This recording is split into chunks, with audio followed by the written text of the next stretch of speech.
let you down, and now you run.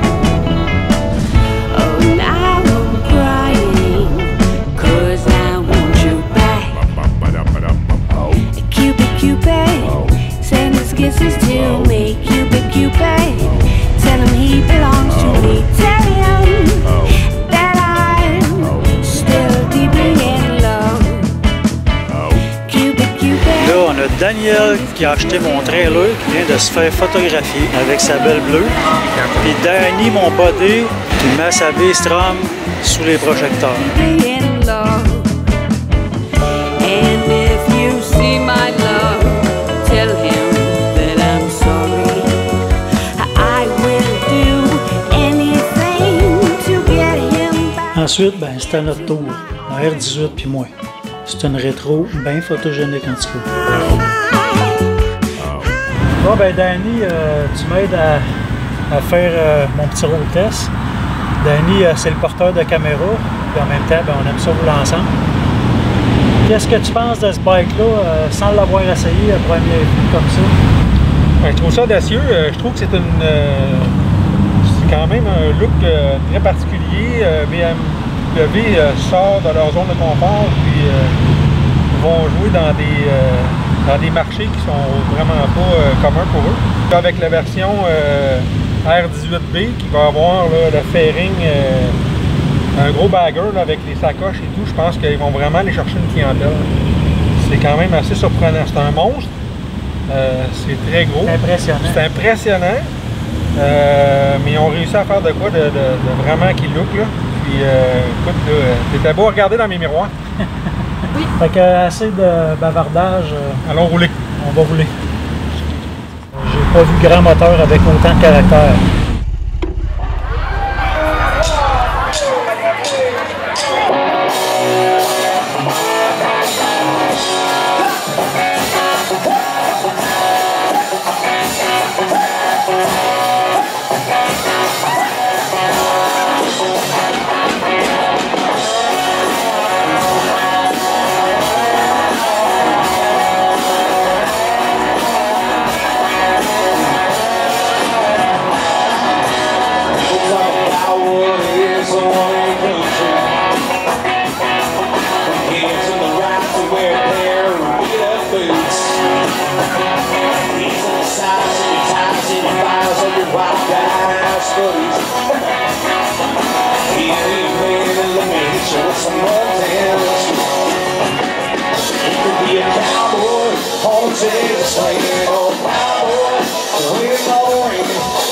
Vous vous dites sûrement, c'est qui lui pour que BMW lui prête une moto tout un week-end? Ben, je me suis dit la même affaire. Je suis qui moi pour que BMW me prête une moto tout le week-end? Ben, en tout cas, je serais fou de pas en profiter.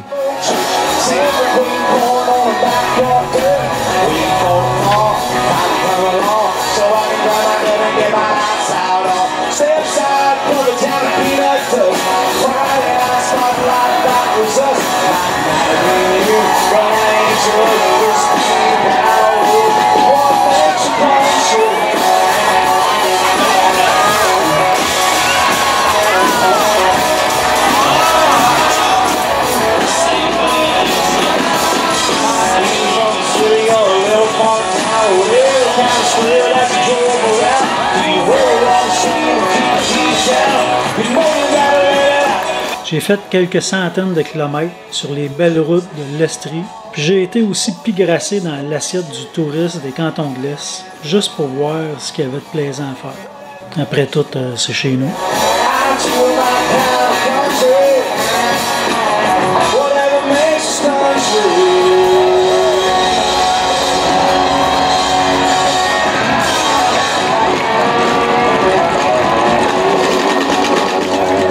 Quand tu es à son guidon, tu as vraiment l'impression d'être sur une moto complètement unique, vraiment une vieille moto.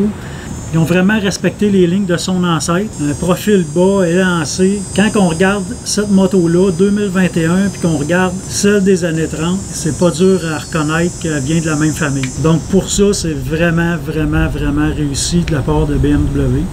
Elle est quand même agréable à tourner, à faire du slalom. Elle est quand même tournable dans la largeur d'une rue.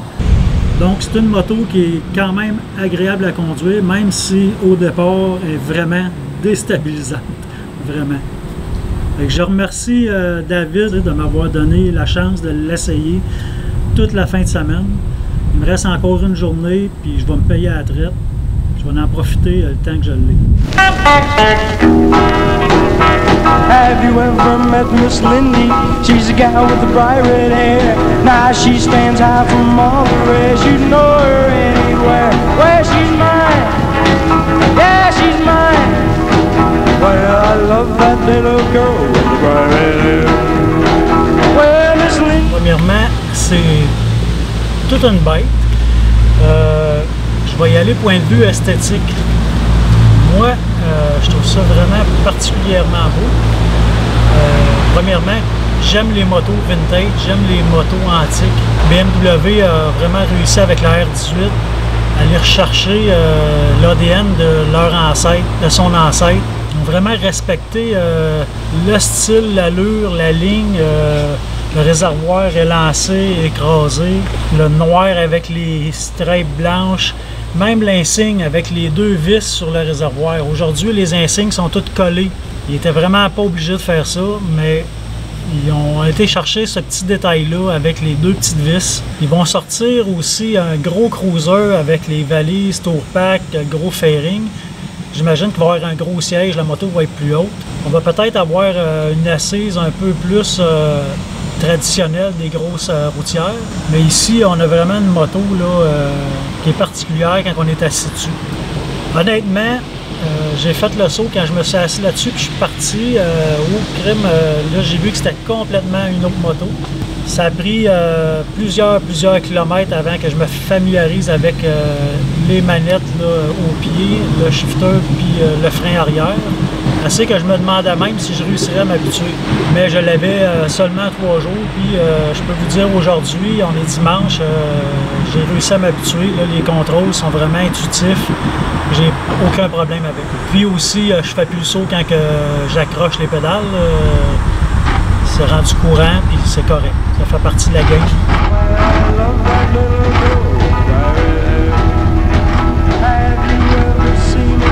Ceux qui suivent ma chaîne YouTube, ben, vous savez que j'ai fait une série sur ma Suzuki 1966. Ben, on dirait que je me sens sur sa grande sœur quand je suis assis sur cette moto-là. Pourtant, c'est pas la même marque. Mais dans ces années-là, la bolle peinturée autour de la lumière noire, le réservoir noir, le guidon chromé, les rings chromés autour de la lumière, pas de vitre, une moto vraiment épurée. Mais quand je la conduis, je me sens comme si j'étais vraiment sur une vieille et non sur une nouvelle qui essaye d'avoir l'air d'une vieille. Mais on bénéficie du moderniste avec la technologie, la fiabilité. Donc, pour ma part, j'aime vraiment le look.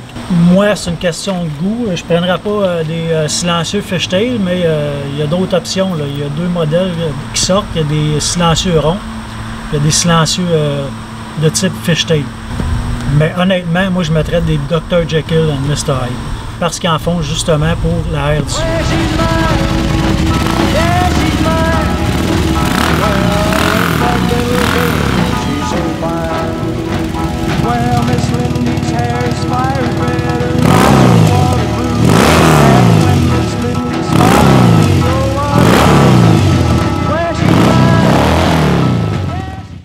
C'est une moto extrêmement puissante. Elle a beaucoup de couple, beaucoup de torque, comme on dit en bon québécois. C'est une moto qu'on n'a pas besoin de downshifter quand on rentre dans un village. Puis on retourne la poignée de gaz, puis toc, toc, toc, toc, puis il va par là.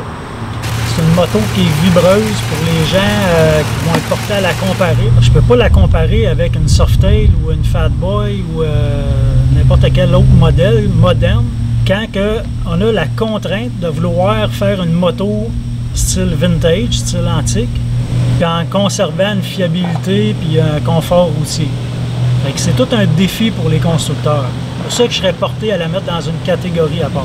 L'embrayage est vraiment particulier à cause des tailles du moteur qui sont volumineuses. Mais on a un shifter du talon, on peut rétrograder avec la pointe du pied, puis augmenter de vitesse avec le talon.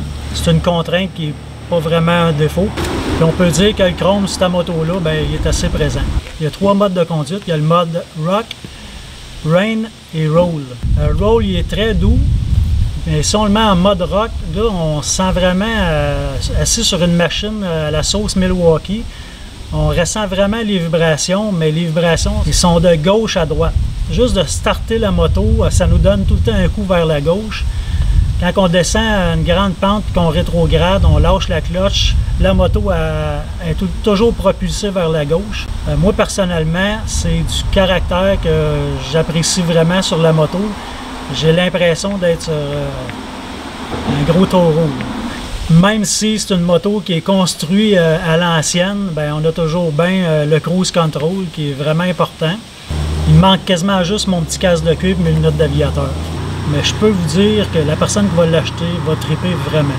Puis si tu n'aimes pas parler avec le monde, n'achète pas ça parce que partout où tu stationnes, il y a toujours du monde qui tourne autour et qui vient te poser des questions. Mais moi, parler avec des bikers, j'aime ça. Je vous laisse juger par vous-même avec les images que je vous ai faites.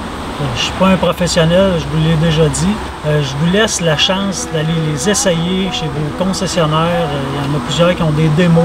Moi, j'ai eu la chance de l'avoir tout le week-end. Puis si j'avais eu juste une journée ou juste un petit road test de 20 km, ben, j'aurais été biaisé parce que j'ai vraiment appris à la conduire en 3 jours. Puis aujourd'hui, je peux dire que oui, cette moto-là, je pourrais la conduire à tous les jours. Mais je disais pas la même chose vendredi ni samedi. Allez l'essayer puis vous jugerez par vous-même. Merci puis abonnez-vous. Puis merci à Danny, mon body, qui m'a permis de faire ce tournage-là. Sans lui, c'est pas mal plus compliqué.